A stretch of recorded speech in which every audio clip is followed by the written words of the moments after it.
Salut tout le monde, j'espère que vous allez tous très bien. Tout d'abord, une bonne année à tout le monde, une bonne année 2021, même si le début d'année 2021 va être comme l'année 2020, c'est-à-dire pourri. On espère que ça va aller en s'améliorant. Je vous assure très clairement que voilà, le PSG fait partie de ma vie, une grande partie de ma vie, mais c'est pas ma vie. Et ce que je vous souhaite avant tout, c'est pas une bonne année au Paris Saint-Germain, mais une bonne année à vous, les abonnés, une bonne année à moi, tout simplement. Ma priorité, ça reste quand même mon fils et ma famille, bien évidemment. Donc, ce que je souhaite avant tout pour mon fils et vos enfants, ou même vous-même, c'est de continuer à grandir sans geste barrière, parce que c'est quand même triste ce qui nous arrive, vous voyez ce que je veux dire. Et franchement, mon plus grand souhait pour tout le monde, c'est qu'on reprenne une vie normale comme avant, où on pouvait kiffer tous ensemble, aller au stade, par exemple, pour parler de foot, mais aller au cinéma. Voilà, une bonne année où tout ça, on se retrouve juste après l'intro. It's not a game, it's a rich thing.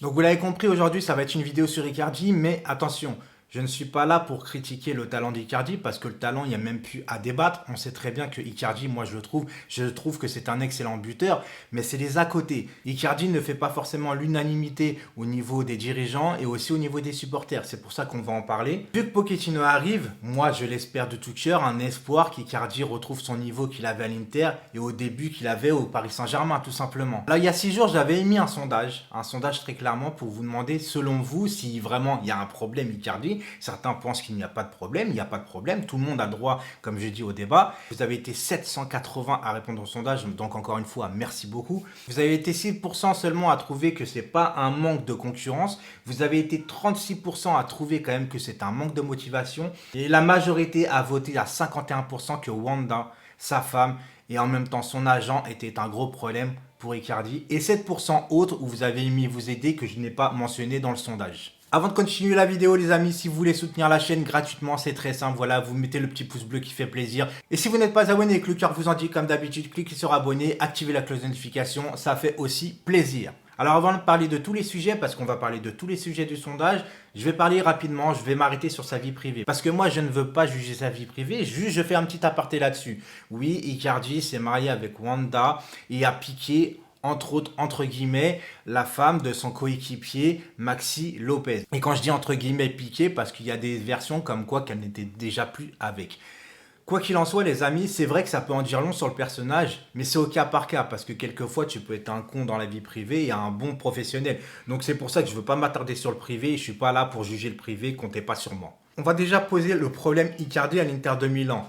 Il y a eu une époque où il avait refusé de prendre l'avion juste avant un match de Coupe d'Europe contre Vienne parce qu'il n'était pas content qu'on lui avait retiré le brassard de capitaine. Alors l'Inter s'était justifié auprès d'Icardi et même de la presse en disant qu'ils avaient retiré le brassard de capitaine parce que Icardi, au niveau de l'envie sur le terrain, ça ne concordait pas avec ce qu'il voulait pour un capitaine. Mais comme par hasard, ils avaient retiré le brassard du capitaine au moment où ça coinçait au niveau de la prolongation de contrat. Donc tu vois, c'est un peu limite. Quoi qu'il en soit, t'es professionnel, tu dois prendre l'avion, tu dois faire le match. Tu vois, tu dois pas bouder pour un brassard de capitaine. Ça, tu règles ça en interne, mais en attendant, tu as un club, en attendant, tu es payé, tu as des supporters à satisfaire, etc. Tu dois rester professionnel. Et aussi, il a eu des problèmes avec les ultras de l'Inter en 2015, ça remonte, il était déjà capitaine. Lors d'une défaite, en fait, il est quand même été voir les supporters, il a pris son maillot, il l'a donné à un enfant. Jusque-là, moi, je trouve ça très correct de sa part, et justement, il s'est pas caché même lors d'une défaite. Et tu as un mec de l'ultra de l'Inter, il a repris le maillot à l'enfant, il a jeté ça sur Icardi, en fait. Et le ton, il est monté et tout ça. En gros, à un moment donné, Icardi s'est lâché, il a dit moi je connais des gens en Argentine, etc. C'est des dangereux et tout.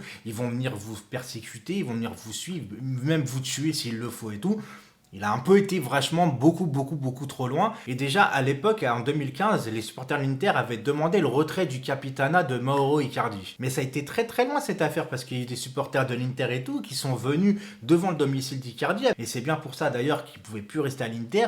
Et de plus, si certains se posent la question pourquoi les grands clubs ne se sont pas battus pour avoir Icardi, parce qu'au niveau du talent, du rendement, etc., il n'y a aucun doute là-dessus. Icardi est un excellent buteur. Et au niveau du comportement et de l'équilibre d'équipe, ça pose problème et c'est pour ça que les grands clubs, justement, ne veulent pas de ce genre de joueurs au club. Y a-t-il eu déjà des problèmes Icardi au Paris Saint-Germain? Moi, j'en vois déjà deux. Déjà, la première, c'est avec Tourelle. Lors du match aller face à Dortmund, rappelez-vous, Tourelle annonce à Icardi, en fait, qu'il ne sera pas titulaire. Il pète un câble, il s'embrouille avec l'entraîneur, il casse des choses à l'hôtel. C'est pas un comportement à avoir. Alors, vous savez très bien, c'est pas un secret, j'aime pas Tourelle, etc. À un moment donné, tu as des dirigeants en place qui choisissent un entraîneur, tu respectes les choix de ton entraîneur, c'est tout. Tu dois rester professionnel, quoi qu'il arrive. T'as pas là à casser des trucs à l'hôtel, en plus qui t'appartiennent pas. Ça, c'est un comportement d'enfant pourri gâté, je te le dis tout de suite. Et le deuxième mauvais comportement, on y reviendra tout à l'heure, parce que pour moi, c'est la pire chose qui m'a fait changer d'avis sur Icardi. Alors pour le manque de concurrence de à 6%, parce que déjà Mbappé n'est pas un vrai numéro 9, et le seul vraiment numéro 9 en poste, c'est Moïse Kean. Alors Moïse Kean, c'est 11 matchs, il me semble, en championnat, 7 buts, et 5 matchs en Ligue des Champions, 2 buts. Alors oui, il va rendre service, mais est-ce qu'il a le potentiel pour devenir un titulaire indiscutable au Paris Saint-Germain? Moi, je te réponds que non. C'est pas pour descendre Moïse Kean. Moi, je trouve qu'il se donne sur le terrain. J'adore son tempérament, j'adore son comportement, mais ça fait pas une concurrence pour Icardi, donc moi, je vous rejoins là-dessus. Maintenant, au niveau de la motivation, parce que vous avez quand même été 36% à voter pour ça. Alors, il est vrai aussi qu'il y a eu les blessures d'Icardi qui ont freiné sa stabilité au Paris Saint-Germain d'Icardi, mais aussi les blessures peuvent être dues à un mauvais comportement et une mauvaise hygiène de vie. Et c'est là où on va y venir. Déjà, pourquoi une baisse de motivation? Ça peut être aussi dû à des problèmes personnels, des problèmes avec certains coéquipiers, des problèmes autres qu'on ignore, et aussi peut-être un manque de reconnaissance. Et le manque de reconnaissance, je vais y venir parce qu'il y a un certain Edinson Cavani. Et par rapport à ça, quand tu viens au club, quand tu viens de signer dans un club où tu arrives, tu plantes but sur but, et un match de coupe où tu rentres sur le terrain en cours de match, et qu'au moment que tu rentres, tu entends tes supporters à l'extérieur qui chantent Cavani, alors que Cavani n'est pas sur le terrain, n'est même pas sur la feuille de match, ça pose problème. Tu es là, moi je suis Icardi, alors je lui trouve des défauts, mais à un moment donné, je lui donne raison. Tu arrives, tu es dans un club, tu marques but sur but, et d'un seul coup, tu rentres, tu n'as rien fait, c'est pas de ta faute. Tu viens, tu signes, tu essayes de gagner ta place, tu la gagnes en plus proprement parce que tu marques but sur but, et tu entends tes supporters en fait qu'ils ne t'acceptent pas. Donc ça peut être une partie de sa baisse de motivation. Mais après ça, le PSG a quand même décidé de lever l'option d'achat pour Icardi. D'ailleurs, dites-moi en commentaire aussi ce que vous en pensez. Est-ce que c'est une bonne idée d'avoir levé l'option d'achat d'Icardi par rapport aussi au niveau des revenus, etc., qu'on ne pouvait pas recruter d'autres joueurs? Dites-moi tout ça en commentaire. Maintenant, on va venir vraiment au vif du sujet. Pourquoi moi, j'ai changé d'avis sur Mauro Icardi. Final 8. Final 8, il y a eu le confinement, etc. Tous les joueurs, je dis bien tous les joueurs ont travaillé chez eux. Ils se sont entraînés comme des durs pour être prêts dans cette compétition, le Final 8. Le seul qui est revenu en méforme, qui n'était pas blessé, qui est revenu en méforme, qui avait pris 10 kilos, parce qu'au lieu de s'entraîner chez lui à faire du développé couché, il fait du développé manger, c'est Mauro Icardi. Mais quand tu as un joueur qui n'est pas capable de s'entraîner chez lui, de faire les efforts nécessaires pour être au top au niveau de la plus grande compétition qui peut exister au niveau d'un club, quand est-ce qu'il va faire les efforts?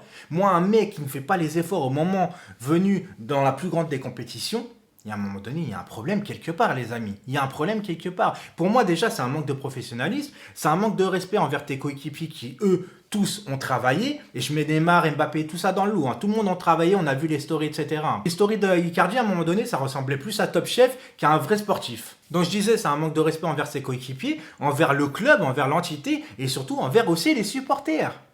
Et moi, je vous le dis très clairement et vous le savez très bien. Moi, les joueurs, je m'en fous. Ça passe, ça trépasse, comme je dis. Moi, j'aime le club avant tout. Et quand tu manques de respect à mon club, eh ben ça ne va pas. Tu dois mouiller le maillot, tu dois faire les efforts. Tu es déjà assez payé cher, mais ça, le salaire, on peut le mettre de côté, tu vois. Mais t'es quand même, il faut mettre en considération quand même que tu es bien payé. Fais au moins les efforts chez toi pendant le confinement. Tu as une grande baraque, tu as une piscine. Fais les efforts. Tu dois revenir pour le final 8. Et d'ailleurs, l'Atalanta, il fait un match pourri. C'est même Choupo-Moting qui nous sauve derrière. Et derrière, on voit plus Icardi de la compétition. Mais ça, il l'a mérité. Certains disent, ouais, mais Tourelle, il a abusé. Il n'a pas fait rentrer Icardi en finale de Ligue des Champions. Mais mec, il manque de respect au club. Il est en méforme. Il faut le faire rentrer. Non, pour une fois, je donne raison à Tourelle sur ce côté-là. Je suis désolé. Et dernière chose par rapport à la motivation, c'est la compatibilité avec la tactique de jeu et les joueurs qui t'entourent. Parce que quand tu joues avec Neymar Mbappé, pour le club et pour les joueurs, il vaut mieux être un 9,5 dans cette équipe. Parce qu'avec Neymar Mbappé, il faut combiner. Il vaut mieux être un Karim Benzema et un Firmino, pour donner que ça comme exemple, qu'un Mauro Icardi. Mais, à un moment donné, quand tu as pris le stylo et tu as signé, tu savais où tu mettais les pieds. Et maintenant, 51%, Wanda le problème. Mais avec tout ce que je vous ai dit par rapport au comportement, est-ce que vous pensez réellement maintenant que c'est Wanda vraiment le problème, les amis? Alors oui, au niveau du conflit d'intérêts, je vous l'accorde, que quand tu es agent et en même temps femme d'un joueur, ça peut poser problème parce qu'au niveau des décisions, tu vois, ça peut se mélanger et ça peut poser problème parce que c'est limite ta femme et ton agent qui prend les décisions pour toi. Ça, je suis complètement d'accord. On sait très bien aussi qu'il y a les durs en affaires au niveau des négociations de contrats, des tout ça, de prolongation et tout ça. On l'a vu aussi en Italie quand il jouait à l'Inter, qu'elle faisait partie dans des émissions où elle parlait carrément tactique, où elle dézinguait des joueurs de l'Inter au profit de son mari et tout. Donc c'est vrai que c'est compliqué, tu vois. On avait dit on avait perdu la mère de Rabiot, mais on a gagné Wanda, tu vois, c'était un peu la balance. Mais je trouve que c'est un peu trop facile de projeter toute la faute sur Wanda et pas sur Icardi. Tu vois ce que je veux dire? Pour moi, Icardi, il est majeur. Il est vacciné, il est responsable. C'est-à-dire qu'à un moment donné, sa femme, si elle lui fait à manger, je ne sais même pas si c'est sa femme qui lui fait à manger, mais à un moment donné, si tu sens que c'est pas fait pour toi, tu ne manges pas. À un moment donné, il faut arrêter les conneries, tu vois ce que je veux dire. Donc voilà les amis, c'était tout pour moi. Merci d'avoir suivi cette vidéo. N'oubliez pas de liker et de vous abonner si ce n'est pas encore déjà fait. Et je vous dis à très très vite et surtout, allez Paris. Ciao!